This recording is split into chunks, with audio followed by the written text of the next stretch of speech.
our second semifinal on Team Fire. He's the reason the LCK players can't sleep at night. The terror in the top lane, Smeb!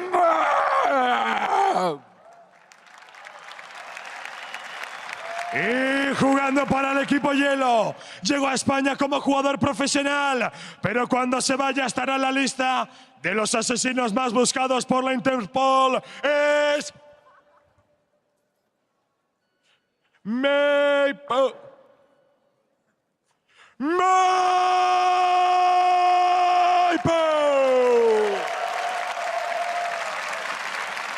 Buena suerte, caballeros. Can you do that with my brain real quick? I was about to say, fix this one. I need to get one of those buttons for my girlfriend. Just kidding, I'm crippling. I was going to say, the follow-up to that is obviously easily, you don't have a girlfriend, Krepo. So. All right, let's keep going. So looking at Team Ice, I was just running the math here, and there was 3 players from Team Ice in the top 4. So even if Smeb wins and gets the 250 points in the long run in the finals, he will only tie.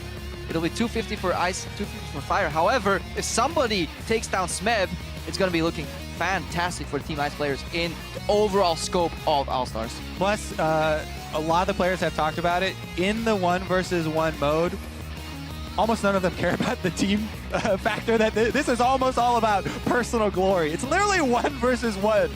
And Smeb definitely has that very high on his list. I mean, this is a guy that does not want to join SKT to play with Faker. Nope. He'd rather join any other team to play against him and be able to be the one to take Faker down. But that's something you say after you have not joined SKT. True. Which one came first?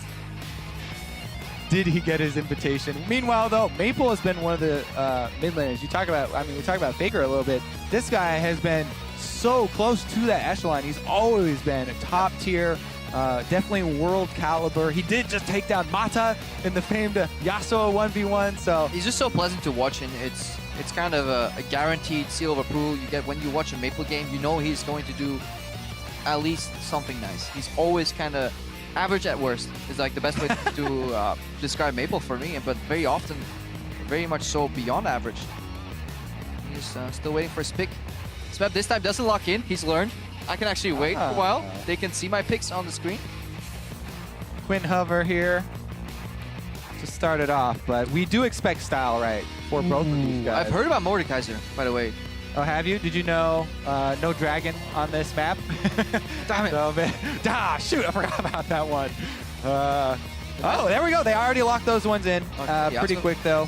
Versus Kennen. Oh, this kind of feels like Smeb was like, oh, yeah, the Yasuo thing, that's so cool. You guys are like doing that, right? I want to get it, too. And Mabel's like, I already did that, guy. It's like when you use an old me. You're late. Yeah, you're so late to the party. You're like so excited. You arrive to the party. Hey, guys, me Yasuo too, right? Right?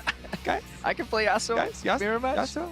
Is the Kennen a great matchup into it, though? Because a lot of it is skill shot based with the Q. But if you can land an auto attack and then W through the wind wall, that's what you want to do. But I feel like Yasuo should be fine. I would definitely max my W as Kennen for this matchup. I mean, Shuriken, if you're super confident in it and you're going to be landing like the point blank ones when it charges on you, then but W max is the way to go for Kennen top lane traditionally when you play versus melee champions. That has always been it. The only reason people shift to Q is because the range champions are just too far away. But yeah, you just get double value from leveling it up, just like you said. Not only does the initial mark damage go up, you can proc it again as well, proc it more often. Always love seeing Yasuo's, though, and despite all the memes from solo queue and stuff, I love Yasuo whether he's on my team or on the enemy team. He's just a fun champion to watch. I mean, as a support player who tends to go for kind of setup champions, Yasuo is just so fun to have on your team. Oh, yeah. I mean, I guess that it makes sense that we both like him because we're both the sort of setup roles. Because we're too bad to actually play the game. Yeah, exactly. Like, oh my god, look what that guy's doing. He's so good at this game. I'm helping. Exactly. I pressed Q once. Smeb running Dorns, much more efficient. He might actually go for a tank Yasuo again here. Let's see what he's pairing that Dorn shield with. I mean, these trades, wow, we can be like, oh yeah, look, he's losing. It's super early in the game, so they can just walk all the way back and try and get a recall off. Yeah, he's testing the waters, honestly. I wonder if he actually will, though. He's staying pretty late in the brush, and he's got... he definitely came out worse for wear on that trade. He's staying with the minions. Yep. Maple getting the early push here and the sustain from the Dorns. So Smeb kind of surprised by the damage from W start Kennen.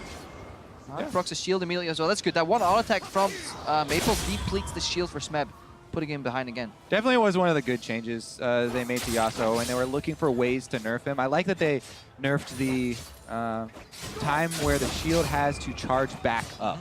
Because that's one of the most annoying parts about the Yasuo. Building that shield back up from moving around. Maple actually getting very good last hits. Yeah, definitely doing a great job here. Looking at Smeb also, his runes, he's running both magic resistance and armor, no health, indicating that his kind of having to defend against Kennen is twofold. You know, you can't just single spec into flat armor or flat MR like you can get into most champions, you know, that are very one-dimensional. The fact that Kennen is hybrid in its nature makes him so hard to play against. Definitely true, and Smeb goes in with the knock-up charge. Now can he get Minions are out coming, of that though. trade, though? Yeah, minions tanking, good exhaust here. He had one exit creep remaining with the E. Yeah, so not so good exhaust, Nope. and He basically forgot about the approaching minion wave. on the side of exactly. Maple. You always have to keep that in mind with Yasuo. That's what makes him so tricky, right? You can use your own minions against you. Going in for another trade here, actually. They both do have Warlords, by the way, though. So healing up off of the minion damage.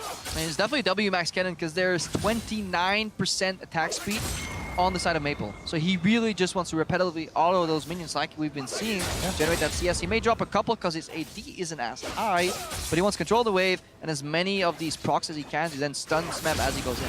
And it is always so hard to get wave control against Yasuo if you're just relying on autos. Because as you can see, Smeb, he's having a very good... That's fine, Kobe, I got you. I love the fact that he plays the wind wall when he's done CSing, places the wind wall, goes for undeniable Q poke, and then he hides the brush again, waits for that shield to come up again. Now he's trying to use his ranged minions. Yeah, cycle through. It's always just the possibility of an engage that's keeping Maple back as well. Good double asset with the Q here. Smeb showing some Yasuo know-how. I wonder if he does try and take advantage of the summoner spell discrepancy here that he has earned for himself. Currently, he's not trying to. You know, he's just shoving in the minion wave, trying to keep his CS up here. Yeah, and following that talk that we did earlier about the points, if Smeb falls here, Ice is guaranteed to win the All-Stars event. So he definitely needs to and not just the 1v1s, by the way, the All-Star events. Yeah. There's so many points in the 1v1 tournament. Yep, he will lose his right to play in the final for a combined 400 points there. But let's see, we're not there yet. It's the first game of best of 3. Smeb is up 2 CS, but there is CS under the turret from Maple, and it doesn't matter how good he's trading. If he's trailing CS, Kennen can control the game later on. Yeah. All right, let's see. No sweep from Keep Maple. on grinding here. Yeah, there's the sweeper, but not going to go for the rash. Remember, it is the focus on the minions.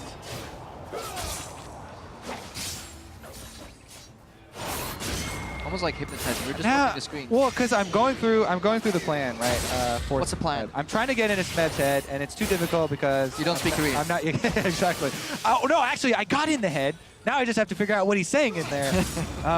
But you could go try. I'm trying to think if he's trying to get to a specific gold point, right? Because there is a possibility with the level 6 to try and go for the all-in. Hex Drinker?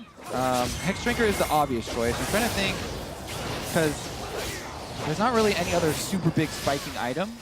And as you said, Kennen definitely is very big on the hybrid damage, but also Kennen also has a lot of stuns and a lot of disengage where he can try and, you know, kite there. Yeah, not worth, I think. Kite out your Hex Drinker shield. Yeah, definitely can kite, but it's not worth speccing into like Merc Beds. That would be a complete waste of stats. Tenacity is definitely not what we're going for. Hex Drinker is the likely choice.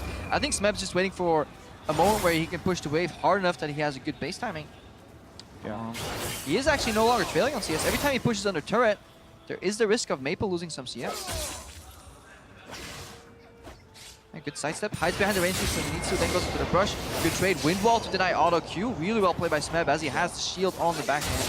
Only loses the shield health there. Plus, with both of them having Warlords, double effectiveness for... Oh! Yeah, this is ulti versus ulti. Smeb needs to land a Q proc into R. If he hits the next Q, it could be over. Remember, it places you outside of the turret if you can. Okay. That's a good change they made to Yasuo as well, or maybe it was from the get-go. If you ulti somebody under turret, the game will place you as far away as it can from the turret down. Will Maple expect it? Yeah, there we go. The sweeper to find him in there. Smeb was sticking around. And he's going to gain so much life off the minion wave. Remember, because Smeb has control of the minion wave and melee double effectiveness on the Warlord's lifesteal, that's why he's been sustaining a bit better than Kennen. But he has to go for, honestly, a really tanky build right now because he's down a summoner. Maybe in the chaos of that all-in, he didn't realize that Maple held on to the exhaust. Yeah, and that is one of those timers that's much more difficult to keep track of, rather than the super easy flash everyone's used to for Summoner's Rift. Meanwhile, well, you have your own exhaust. So, yeah, I mean, if you use them at the same time. But if they're desynced, very difficult. But again, so much attack speed here for Maple, doubling down on it. And no Hex Drinker, yeah. Nope. So he is going for something else here, special. I mean, it's either the Sterk's Gauge or the Frozen Mallet, which would be a long ways off, so. Probably just wants the Charm's Fist to hold on to that. Yeah, that one, to me, though, it's actually not very efficient. And you have to stack it up, so. I don't really like the item. Indicating he is going for a CS victory unless he just lands a good all-in here. Smeb taking a lot of damage here because this is an enraged Kennen here. Needs the Relic to get out. Second stun is coming right now on this mark. Ooh, they just faded. Yeah, need one more. Blood Moon charges. Uh-oh. Now this is the attack speed Kennen. Yeah. Good goal for current victory, honestly. Winlaw definitely puts a stop to that. Because we have attack speed boots picked up by Maple and double door, and this is kind of a really efficient point for this 80-centric Kennen, or attack speed centric Kennen rather. Doesn't get much better than this. Yeah, and you're also limited to 2 Dorans, so it's not like you can just spam a bunch of Dorans. Nope. They've already chosen their Doran's items. Meanwhile, Smeb didn't pick up any other items, so that was a very good exchange from Maple, and he just got more potions. So he's no more combat effectiveness there, just extra sustain, which he didn't have a big problem with before. Now he does. Kennen's getting stronger, obviously, on the later basis. So you only have like one win wall every so often. That maybe is the problem. And but as Maple gets tankier and has access to exhaust and ulti, the all-in is less likely to happen. Really good counter stun here by Maple. He basically had a mark, W proc, or he EW proc, as he had a mark on him already to deny Smeb the opportunity of ulting on that knockup, and now he's going all in. Man. He does get the ulti off though, Exhausted. He's too far away from the relic. He needs to get the relic, but it's too far. That is obviously the problem with Yasuo. The damage of the ulti lands at the end of the animation, which makes it incredibly easy to exhaust. And this is the second time that we've seen one of the players blow both summoners at the same time. For one. Yet be the ones to start up the exchange later when their opponent had the exhaust advantage. Yeah. And you know, like you said, sometimes you forget the opponent did not use both summoners at once. Maple, just like Uzi, had the extra exhaust. Pretty easy victory right there for him. In game number 1, though, this is a best of 3. Smeb and Fire still have a chance. But that is honestly, I think, what happened. I think Smeb must have forgotten in the chaos of that first What happened? That the exhaust was still available. Because if you land that, maybe you survive for a bit longer, you get an extra shield up again. It can all turn the tides. You can get to the relic maybe, but suddenly you're slower as Yasuo. Your ulti get negated. It's so hard to play Yasuo if you get exhausted right before you take that damage. Yeah, definitely agree. We'll see what he changes up for the next game, because Maple definitely willing to go with those range champions into the Yasuo, and we'll have to see something different. Smeb said he wanted to win with style. The first part of that is you have to win. Win, yeah. when you're not losing with style.